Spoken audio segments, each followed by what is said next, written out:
একদিকে রাজকন্যা রুক্মিণী আর অন্যদিকে নিষ্ঠুর শিশুপাল। জোর করে চাপিয়ে দেওয়া বিয়ে। কিন্তু বিয়ের ঠিক আগেই এক গুপ্তচরের হাত ধরে কোথায় গেল সেই গোপন চিঠি? কার কাছে সাহায্য চাইলেন রুক্মিণী? রথ ছুটছে, বলরামকে সাথে নিয়ে স্বয়ং শ্রীকৃষ্ণ আসছেন রুক্মিণীকে উদ্ধার করতে। কিন্তু তারা জানেন না, পথে পাতা আছে ভয়ঙ্কর মৃত্যুফাঁদ। শুরু হতে চলেছে এক রক্তক্ষয়ী মহারণ, অগ্নিযুদ্ধ। কিন্তু এই ভয়ঙ্কর যুদ্ধের নাম কেন থামাও?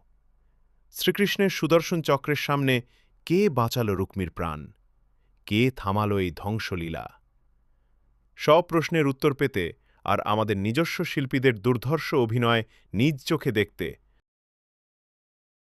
শুক্রবার ২৭শে ফেব্রুয়ারি অর্থাৎ ১৪ই ফাল্গুন ঠিক সন্ধ্যা ৭টা ৩০ সপরিবারে চলে আসুন আমাদের ঘোড়াডাঙ্গা বাসস্ট্যান্ডে। আর যারা দূরে আছেন